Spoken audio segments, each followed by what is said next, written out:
Hello and welcome to From the BOLN. This is the debrief for Manchester United 1, Burnley 1, a result which keeps the hopes of a miracle survival bid alive. I'm Simon Evans and I'm joined as always by Chris Bowden, Paul Woodhouse and Justin Conley. No Andrew Greaves, he's on his big bike ride from Belgium. We're hoping we might have a connection with him at some stage during this live recording to get a taste of what it's like for him and his team out there on their sponsored cycle race or pub crawl or whatever we're going to call it. We'll see how he's going on over there if we can get a connection. But let's focus on events at Old Trafford yesterday. Justin Conley, you were there in that away end. What was it like? I really enjoyed it. I think Old Trafford's a great place to watch football. It's always a great atmosphere, always a great view. But the best thing about it is they don't do any of that dicking about before the game. There's no light show. There's no cheerleaders. There's no interviewing for the Stone Roses come on, and then we have a game of football held. I just love that. I think it's how it should be. I actually can't tell you what happened at half time on the pitch because I was down on the concourse taking full advantage of the ridiculously cheap beer they've got there. I mean, how much? I was telling you, well, it is Carling. We've got to bear that in mind. But it's £3.40 a pint. Imagine that. That's got to be the cheapest pint in Manchester. Well, that says a lot about the kind of bars that I go into, I suppose. But, it is, ridiculous. But yeah, it was another great away day. Real good backing from the fans. Really, really noisy. I mean, it's a little bit difficult to tell what the atmosphere was like from the United fans, but it did seem a bit subdued, and I'm not at all surprised by that, given the way their season's gone. They seem to be a bit lacking in enthusiasm for what's going on there at the minute. But we certainly seem to, make as much noise as we possibly could. I think the team responded as well. It was a good performance, wasn't it? I think we said before, didn't we? It's like wildly unpredictable game, and it turned out that way. I mean, I watched it, and I still don't know what's going to happen. Do you know what I mean? It was like it could have been 3-0 to us, 4-0 to us, 3-0 to them. Could have been 3 each. Could have been. So I suppose like a draw is a fair result in the end. I don't know how it came across on TV, but it was like just chaos ball, really, up and down like a basketball game, but really good fun. Yeah. Woody, you've watched it a couple of times, I think. What did you make of it all? Yeah, like Justin said, it was quite bonkers, wasn't it? From the get-go, 21 seconds in, Fofana has that little shot, which he arguably should have done a lot better with. And then from then on in, United took over, and it just seemed like Christian Eriksen were going to get the freedom of the park and just keep pumping it out wide left, and that was it, and we're just going to get drubbed. And then, for some unknown reason, it seemed like we managed to get a hold of the game. We broke. Odebear came in from the left, and then we had that little thing from the right, and we all of a sudden we were in the ascendancy. We were getting the better chances, and Anana pulled off a couple of great saves. And arguably throughout the game, he was probably had the more difficult saves to make, infinitely more than Muric, etc. And then second half just seemed to be, like Justin said, really bad basketball. No team could take it by the scruff of the neck. It was just end-to-end shit, really. It was just like, you go and have a go, or we'll fuck it up. You go and have a go, and we'll fuck it up. And apart from that abhorrent error by Sander Berge, I don't think they would have scored. But the fact that we came back into the game in the first half, and the fact that we still managed to turn it around in the second half against United, I don't care how bad they are, it's still United, isn't it? Still United at Old Trafford. Yeah, exactly. Yeah. And I don't think we could quite get our heads around how much space and time we were getting. I was watching a little Premier League thing with Zeki Amdouni in French, weirdly enough, and he was talking about the main difference between what he'd been used to now is the kind of intensity, and that he was still getting used to the intensity. And that intensity level didn't seem to be there. It seemed like we'd been playing all year with teams pressing us and whatever, and United just didn't seem to bother at all. And it was just odd. It was just bizarre. And I think had we kind of got his head around that, like it could have been any scoreline. to be fair. But all told, I think it was rather entertaining. We have a point. Other results have gone our way. Let's see what happens. Yeah, it's like United play like 4 at the back and 4 or 5 up front, and then Christian Eriksen in between. Isn't it? It's like, Exactly. it's not like there was no midfield play really going on there. I think that's where the space came from. Chris, what did you make of the Clarets' performance in particular? Yeah, I said I'm just before I was going to say that the easiest job at United must be the groundsman, because the pitch was rolled for him after the game by Anthony. Anthony just rolled. It must have fantastic. Yeah. I think he is still rolling, I believe. There was a lot of that. Oh my God, yeah. But without going into all that, like I was saying, there was sort of after that initial, within sort of 20 seconds or so, Fofana has that chance, which I agree with Woody. He should do better with. They managed to weather a period from United, and I thought all 8 of the penalty appeals should have been given, and things like that. Ultimately, like Justin said, it could have been any score. But I do feel, we had the better openings. You look at the save. The save Onana makes from Foster, and you can see, you look at the slow-mo, and he's really flexed his neck muscles to, he's got a lot on that, Foster, and it's a superb save, and he should do better. He should do better with the second one where he's been played through by Berger again when we've ghosted through a non-existent Manchester United midfield. The passes, it's given Maguire all end of trouble. And if you look at it, he's taken that sort of chance brilliantly before. The one at Villa, super cool and drilled it home. But Maguire's not a million miles away from being really clumsy and bringing him down. He's put sufficient pressure on to make it possibly close to the heels, weren't he? Yeah, probably. He's done enough to possibly put him off. And he's so close to bringing him down, but again, you've got to credit the goalkeeper. A bit of a go at him on in Friday morning's podcast. I don't think he's a terrific goalkeeper, and certainly not by the standards we've seen down the years at Old Trafford. But I would credit him with I'd like to say it's more of a good save than a bad miss, but. Again, you shoot yourselves in the foot and give away a silly goal, and I'd love to see Berger's eye view, because he just hasn't seen Anthony at all. And Anthony said he's produced a good finish, but his only league goal of the season. Another fabulous return for a colossal waste of money, and you think that's game over, but. Onana has his moment, doesn't he? And where Wolves didn't get lucky in the United's first home game of the season, we've got the decision, and you have to credit Amdouni. We keep talking about his technical ability, and that is an absolutely outrageous penalty to show that level of composure for such a big moment. It's a stunning penalty, and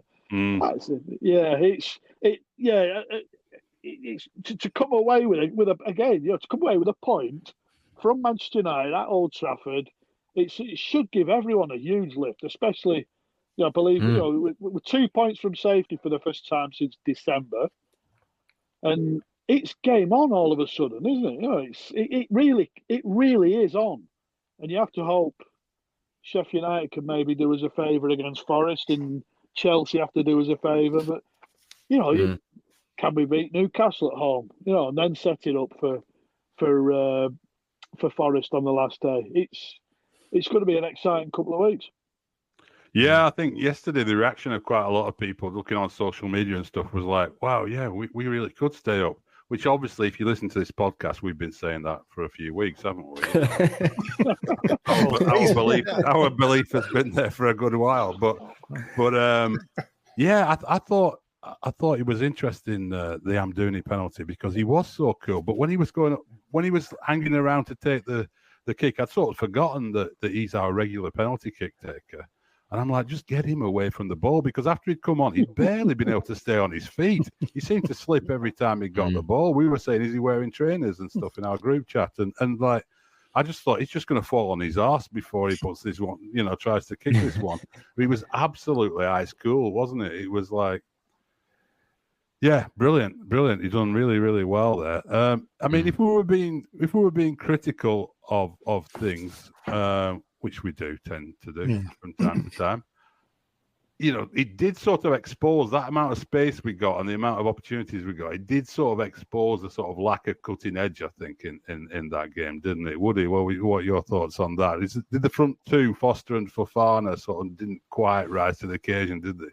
No. And I mean, was that the third time they played together? And they looked as confused yesterday with each other as they did previously. And Fofana, apart from that shot, really, and maybe a couple of runs, I don't really recall him doing anything else. But again, I think it might have been the shock as to how much space he actually had, that much time on the ball. They had to make 3 or 4 decisions. He could have passed it left. That run from like Foster, for example, where he could have gone through the middle, he could have taken it down the left, he could have passed it out wide, he could have passed it right, and he was spoilt for choices, and we haven't seen that all year. It wasn't that bad in the Championship. But even towards the end, the last 15 minutes or so, Muric couldn't pass a ball to save his life. I don't know what happened, but he was like spraying it into row D and all manner of business. So I think the situations within the games that we'd never managed before, this side hasn't made it to like 75 minutes, 0-0. And it's like, what are they doing? Are they pushing for a win? Are they staying for a point? Are they keeping it tight? What's going on? So I think everything was a kind of a new scenario and a new situation for us as a side. And we kind of got through it.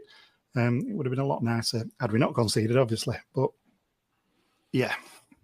Big call from Company to go with Vitinho at left back over Charlie Taylor, Justin. Do you think that worked? Well, Vitinho's got that industry, hasn't he? That kind of sets the tone for the rest of the team. And I'm more than happy for him to find Vitinho a place in the side, because he just brings that sort of energy that we've been crying out for, haven't we? That kind of intensity. Whether he's a better left back than Charlie Taylor is debatable, obviously. And he's probably quicker than Taylor, isn't he? So under the circumstances, I'm more than happy with that. I thought there's not a lot about the team selection that I can complain about, really. The only sort of nagging feeling I had in the back of my mind was I really would have loved to have seen J-Rod up against Casemiro in that game. Yeah. Because J-Rod's still got all the smarts, hasn't he? And I know that Casemiro is a world-class player, but he's playing out of position and his legs have gone a little bit. J-Rod might not have the pace to see off some of the other, central defenders that he would have faced this season in the Premier League. But I would have loved to see him take on Casemiro and see how that battle would have unfolded.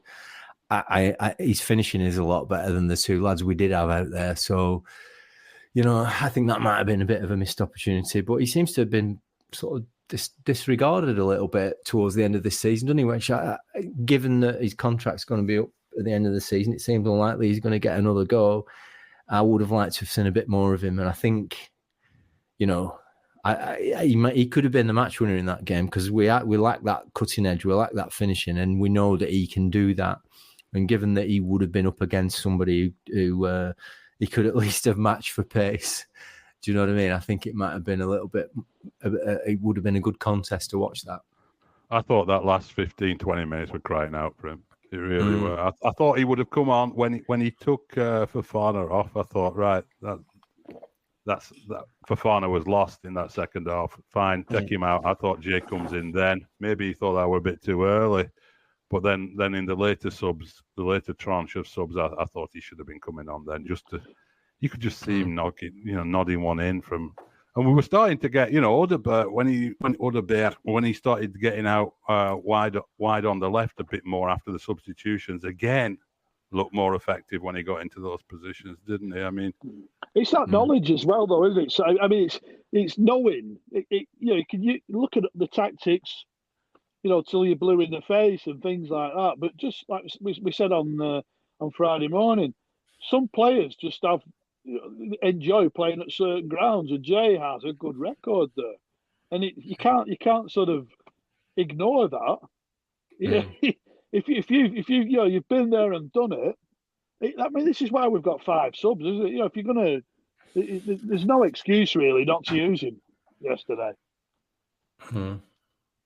Yeah, it's a pity we didn't get a chance to see him, but there were some good individual performances in there. Woody, who caught your eye? Anyone in particular? I thought Josh Cullen had a good game. I thought Assignon showed again some excellent bursts going forward. We nearly replicated that goal from last week. And again, it's like those small margins, isn't it? Last week, slots into the corner. This week, Rosehead. And that's the way it goes. He's still got those tendencies when he's defending to go to ground far too easily, etc. Like I said, Odebear came into the game more and more. I think if Foster had scored, he may have had we may have thought he had a slightly better game. Darragh O'Shea, and at the back we were very, very good, I thought. And apart from Berger's aberration, I thought he was extremely good as well. Yeah, O'Shea's really come on, hasn't he? I mean, he just looks more and more comfortable and at home. Is he like our first choice centre half now? Do you think, Chris? I mean, there's quite a list, isn't there, when everyone's fit? But has he sort of established himself? Do you think as that number one, which we certainly wouldn't have thought so after like 6 or 7 weeks of the season? Yeah, I think that's fair to say. Yeah, that's what we've said. That he's mid-20s. He's an international footballer. He's had a taste of it before. He's playing at a big club at West Brom, etc. He's no dummy. He's come in. I think we were looking at early in the season. There was a stat that had him as, I think it was only Van Dijk had won more aerial duels in the Premier League. So he's boxed off that side of his game. He doesn't miss out in a lot of headers. He's good in both boxes in that sense. He's scored a couple of fabulous goals this season. Got a turn of pace, and he's cutting out the errors that cost him earlier this season. And if you cut that out, and he's on a nice little arc of improvement there, and good age. I think for the price they paid, and we've all sort of said why haven't they signed X, Y, and Z from last season. You can see if City wanted in excess of 15 million quid for Harwood Bellis, you can see quite clearly why he's gone down the road of bringing in O'Shea for what reportedly is around 7 million quid. It's a very good business all told. You can see the confidence there, can't you, when he brings it out to the back? What do you say? Is he our leading assist guy as well? Yeah. Darragh O'Shea, no? Yeah, he is. Which that says quite a lot as well, doesn't it? He seems to have improved a lot as well since he's had Esteve alongside him. I think as a pairing, we've looked solid these last few games. I mean, we've looked like a proper team, really. Missing. I think he did expose that we haven't quite got.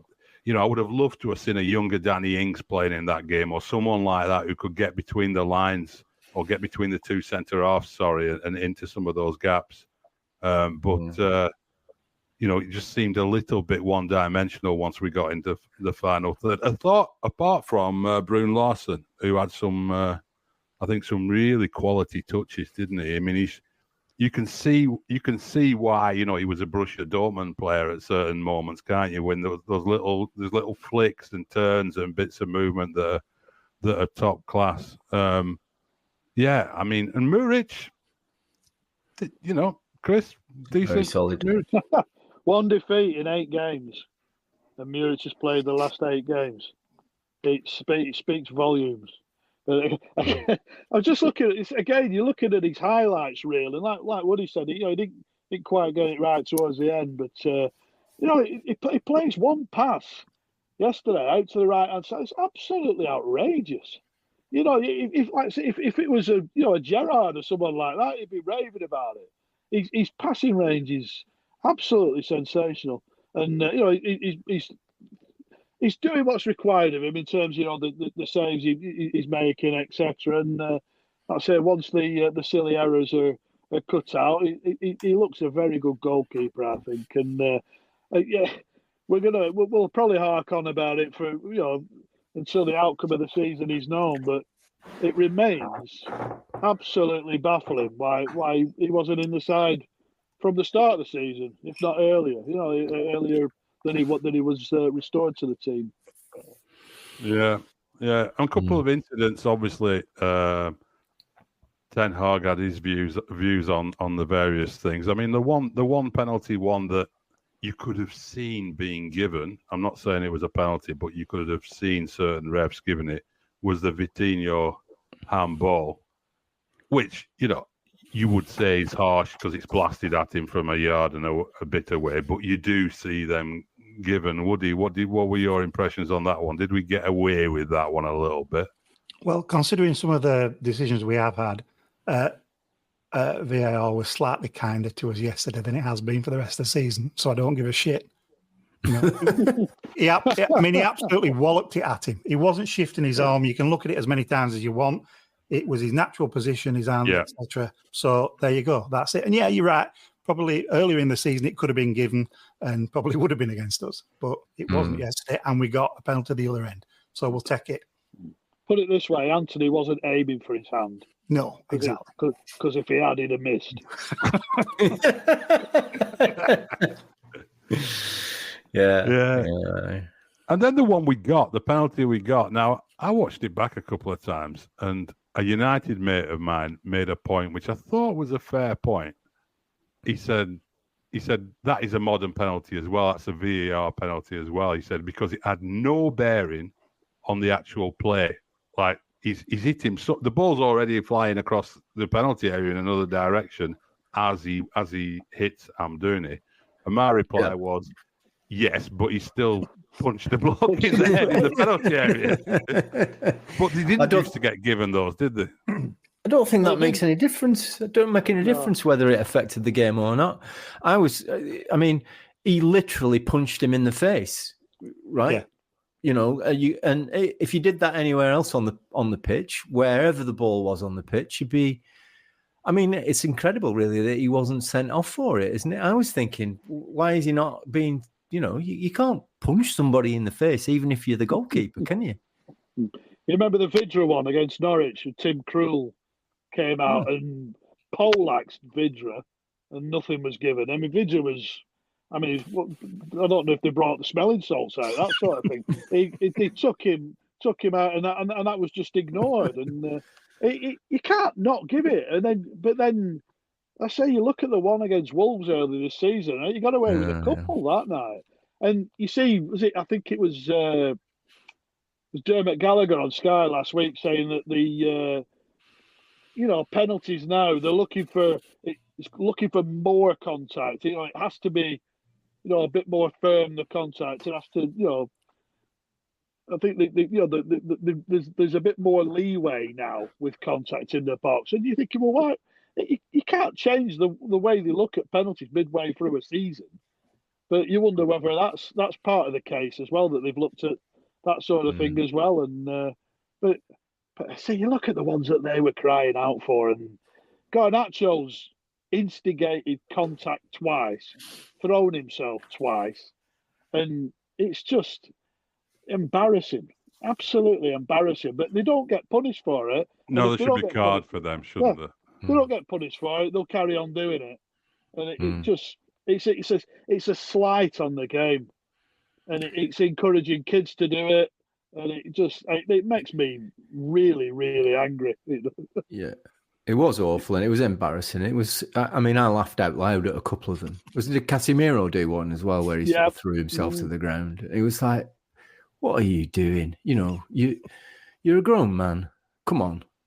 And I just think it's a compliment to us, if you ask me. That Manchester United at Old Trafford resorted to throwing themselves to the ground without contact in our penalty area in the hope that VAR or the referee might be kind to them. That says a lot about how that game went, I think. It is out of control, though. It is out of control. I agree with you, Chris. And Sean Dyche used to go on about it at length, didn't he? And he was completely right about it all. And the example it sets and the fact that it's tolerated with no cards is basically saying it's okay to cheat. You didn't get us this time. We're not giving you a penalty, but, it's okay to cheat. We're tolerating that. And I remember years ago talking to a lad who I played football with when I lived in Hungary, who'd been brought up in Italy. And he'd been part of Fiorentina's youth system when he was younger. And we were talking, and I said to him, I said, did they teach you to dive at Fiorentina? And he said, yes, they did. And he said there was actual training sessions where they had an ex-player who was very good at diving, who went through the technique with, leave your leg trailing, find that little bit of contact and all that kind of stuff. And I remember at the time thinking, that's disgusting. That'd never happen at an English football club. And now, you know what? I'm not sure about that. Maybe they've all learnt these tricks before they came to England, but I wouldn't be surprised if there isn't kids actually being taught this now, because it's just been accepted for so long. It's not. Well, go on. I mean, the upsetting thing is, I was watching a video of Maradona the other week, and take the handball goal out of the equation. The biggest cheat of all time in football. But if you look at the punishment he took on a football field, and he always maintained. He tried to. He used this exceptional balance to try and stay on his feet at all times, and that's gone out of the game. There's no one's interested in that. And if arguably the greatest player of all time is doing that, but nobody's. There was a time when you would like, no, you're not kicking me to the ground. I'm staying on my feet, and that, I'm not showing you. That year he won Serie A with Napoli. There's watched some of the videos of them, and they're just hacking him all the time. He's carry on going through. In fact, now if you watch modern Premier League football, the commentary, particularly the sort of ex-players, they compliment people when they go down in the box. Say, "Oh, he's been really clever there. He's felt a bit of contact and he's gone down. He's So that's part of the game. But I think part of it also is this is another negative consequence of VAR. Yeah, because the ref's thinking to himself, "What I should book him really for diving if I think it's a dive.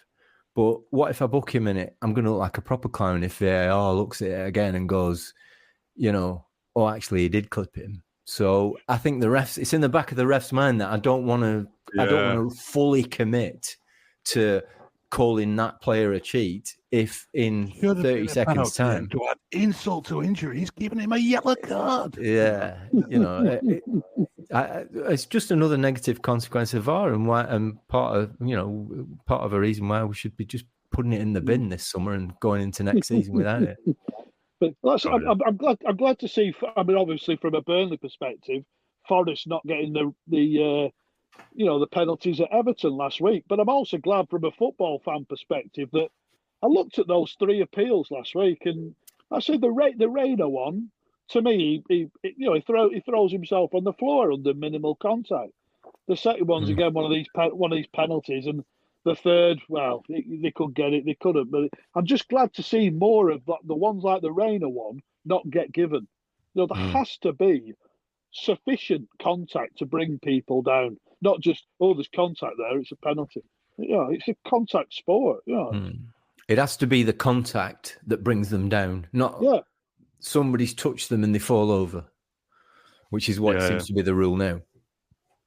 But some of them are really good. And I have to say, like, having watched a lot of him this past year, Messi is brilliant at it. I mean, it's amazing how many free kicks he gets that are just 7 or 8 yards outside the box in a central area. It seems no one wants to foul him anywhere else on the field, but he gets into that area where funnily enough, he's the bloke who takes the free kicks and curls them in the top corner. And you see defenders just going, and there is contact. You look at it, you look at the video back, and he's absolutely, I mean, I don't like to say he's brilliant at it, but he does it. He does it, the greatest player in the world. He does it regularly. I mean, he gets plenty of fouls against him as well, so it's very difficult for the ref to spot which ones are, but he absolutely 100% does it, and probably has done for years, Everton were doing it against Liverpool the other night. Well, we can forgive that. Yeah, winning free kicks in like really good areas, and you could see Liverpool getting. I think there's a couple of bookings for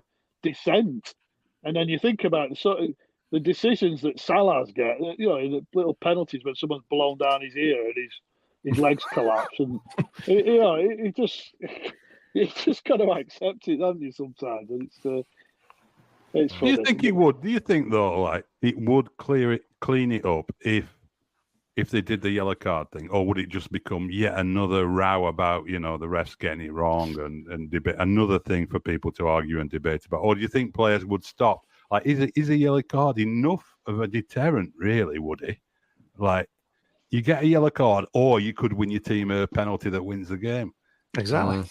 Exactly. It's one of those. It becomes a circular argument as well at some point, doesn't it? It's always been there in some which way, shape, or form. And the better players, weirdly enough, it almost seems like a fair counteraction to the amount of hacking down they have to put up with. But yeah, the idea of do you go for the penalty? They'd still do it. They'd probably try and get a little bit better. In fact, if anything, they're lazier at it now. Watching centre halves try and go over is embarrassing. Because he just can't do it. But if you have that yellow card, then they may just think about what it is that they're doing. They may not try it again. So you may just stamp it out for the one time. So I think I think you have to do something with it during the game, and you have to try and stamp it out because it's just sad at this stage. I'm a little bit in favour actually of retrospective punishment for cheating of that regard. If video assistant referees are useful for anything, it would be looking at how people behave on a football field and saying, you can tell when someone's cheating. You can, it's even sometimes I think it's even more obvious than like some of the offsides that they give. Some of these sort of toenail offsides. So like if it's really obvious that someone's taking a dive, just ban them for a game. Retrospectively, I like that one. Watch it on video afterwards. You can see there's no contact. They always throw the back legs up in the air and their arms go up, don't they? You've tried to con the referee there. Just ban them for a game. That'd stop it overnight. Yeah, I like that idea. As I said, they booked you if you went to punch the ball in the back of the net, wasn't it? I think I remember. Was it after Maradona against England? I think Valdano tries it in the semi-final against Belgium and gets pulled and gets booked. I think that's sufficient punishment. But I would like to see some sort of retrospective. No, we've had enough of that. No, you can't get away with that sort of thing. So. By the way, talking about the hand of God, here's a little journalist anecdote for you, or a story for you. Oh, God. It was a former colleague of mine at Reuters who was in the mix zone, who was an Anglo-Argentine bloke, had spoken to Maradona many times in mix zones and press conferences, and asked him directly about the goal, surrounded by the English press around him, and said, "And what about that goal, Diego?" And he said the famous quote. But what he actually said, and this bloke swears to this day that he has it in a notepad exactly what he said. He said it was half the hand of God and half the head of Maradona. And so the English pack come around him and say, like, what did he say? And so he gives them the quote, goes away, files a story for Reuters. Maradona said it was half the hand of God and half the head of Maradona. But only half that quote ever made it into the British newspapers. That half head of Maradona. We'll lose. Forget about that. Yeah. And actually, in truth, it wasn't half his head in his hand. It was 100% his hand. Yeah, absolutely. Never went anywhere near his head. His head was about 3 feet away, about the length of his arm. Still can't get over Shilton getting out jumped by him anyway. That is true. Yeah. The other thing that came up yesterday, and the club have issued a statement about this. Justin, you were in the away end, so you can talk to this better than we can. But tragedy chanting headlines in some of the newspapers this morning. I think we've all seen the social media video of some knobhead waving his arms around like an aeroplane in the away end. But was there actually tragedy chanting? Well, I mean, not that I didn't hear any Munich stuff, which is what this guy's been sort of was obviously doing. Tragedy chanting. Well, obviously, if you think Jack Walker's death is a tragedy, then there was some tragedy chanting from the Burnley fans, which is distasteful. It's nasty and it's obnoxious, isn't it? But that every single football team has fans who do that sort of thing. I don't know. I'm a bit annoyed that I have to even talk about this chimp who's been sort of arrested for this tragedy chanting, because I wouldn't have known anything about it if I hadn't seen it on Twitter. Do you know what I mean? And I just don't understand. Obviously, it's horrible, it's nasty, it's obnoxious behaviour. But my understanding of it is that the guy was arrested in the ground at the time. Now, why somebody's then filming that and then publishing it to Twitter somehow, later, so that instead of just the sort of 30 or 40 people who might have seen him do it in the ground are offended by it, like literally millions of people can now be offended by it on social media.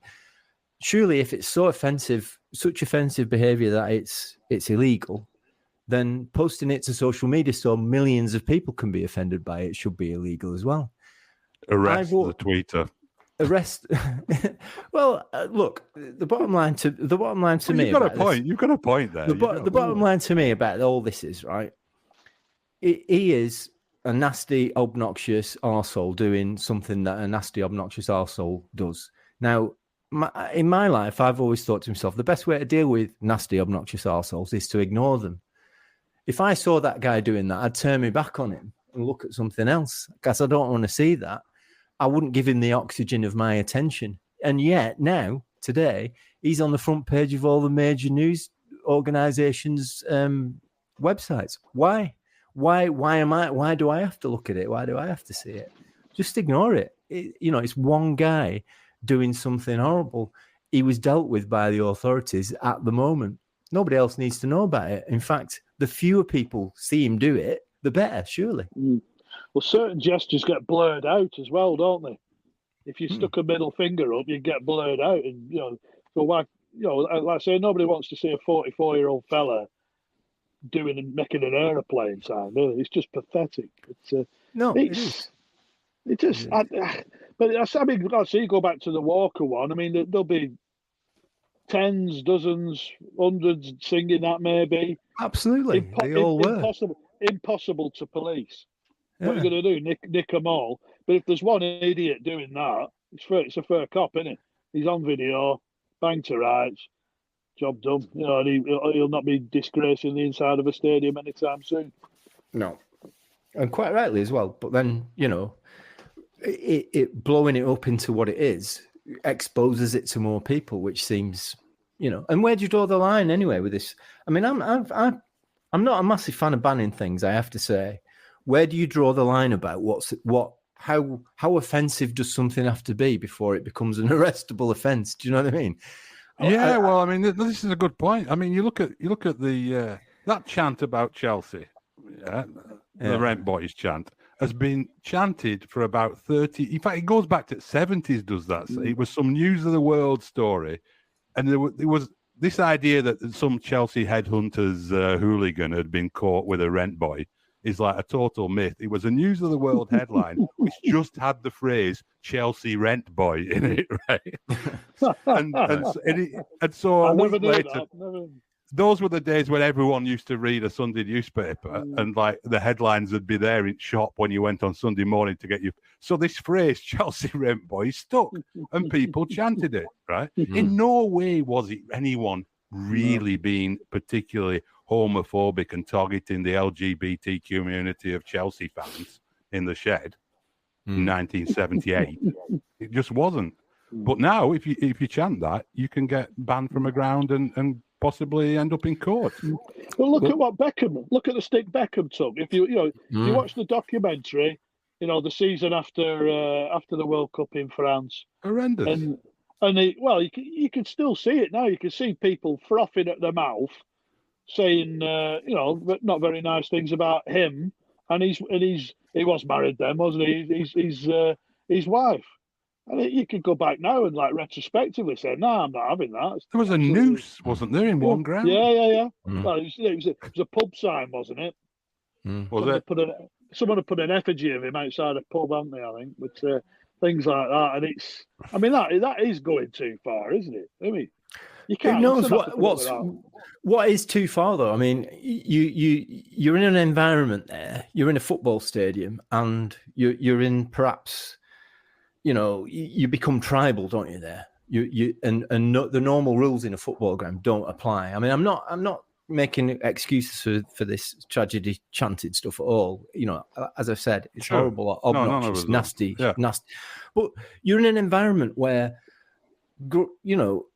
thousands of grown men can stand up and shout wanker and point at one individual who's on the pitch, the referee, all in unison, wanker, that's the sort of environment that you're in. I'm not saying it's not normal, is it? None of it's normal.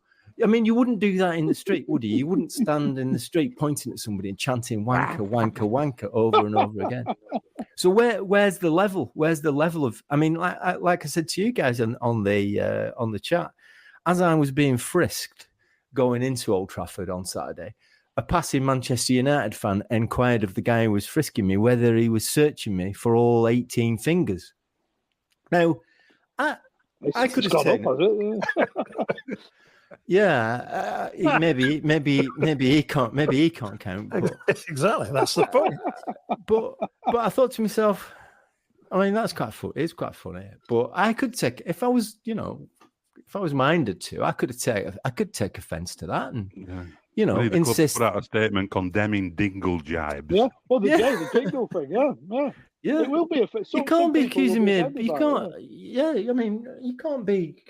Be derogatory about people who are disabled who have more digits than they might otherwise have. It's it's outrageous.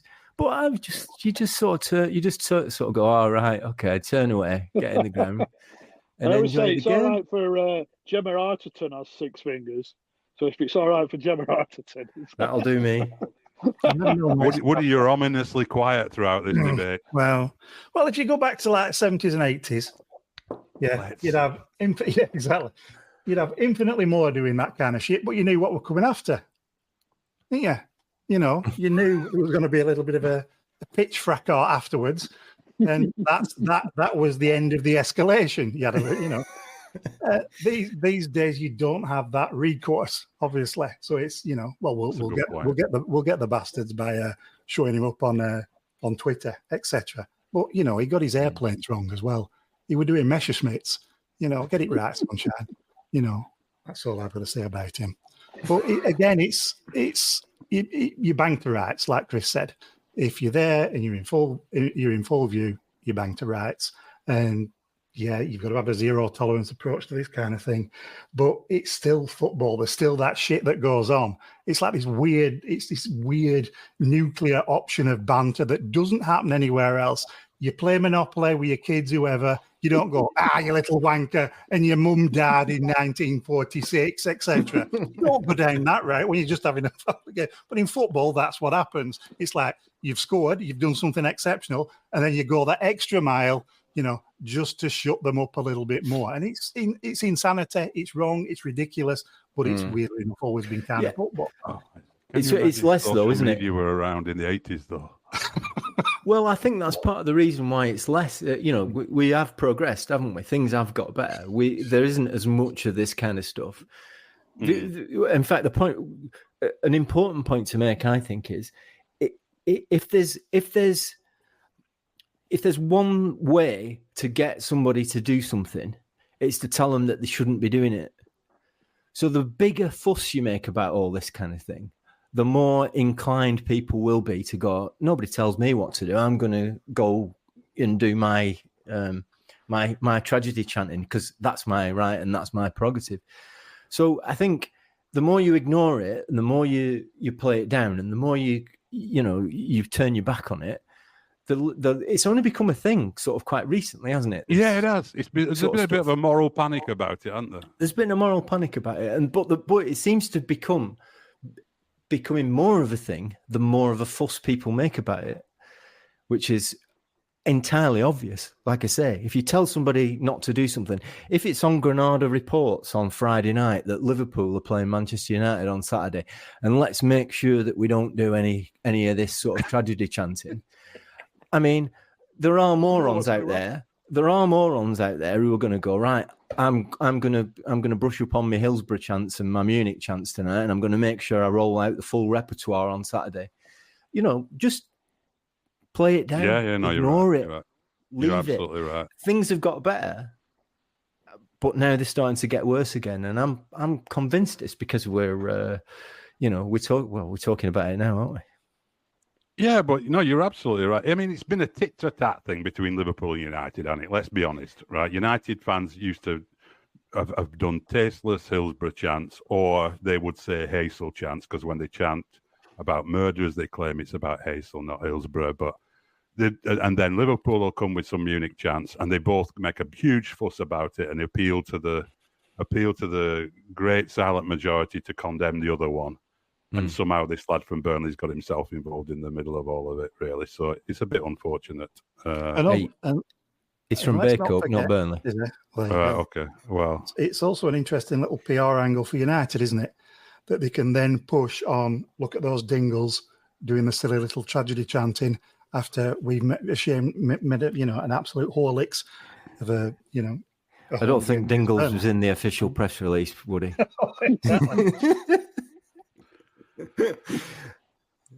Right, brilliant. Well, we've had a good go there at a few issues that had nothing at all to do really with Burnley versus Manchester United, but it's been a very enjoyable chat, and we will be back again on Friday looking ahead to the big one that we haven't talked about at all today, so that leaves plenty to discuss next week when we look ahead to the Newcastle United game, and huge game. It's still on. We're still alive. The miracle might happen yet. Thanks very much indeed, Chris Bowden, Paul Woodhouse and Justin Connolly for being here. Andrew Greaves didn't manage to get on with us, but he's busy sampling the wares of Belgium's finest alehouses. And you can support him and his team, who are cycling all the way from Anderlecht to Turf Moor via the Etihad and other places. If you go on Twitter and do a search for Tour de Vinny, I think they have a Just Funding page or something like that where you can bung him a few quid as he gets his little legs pounding across the continent to get back to Turf Moor, hopefully in time for the Newcastle game. All the best. Thanks very much, and have a great week. Up the Clarets.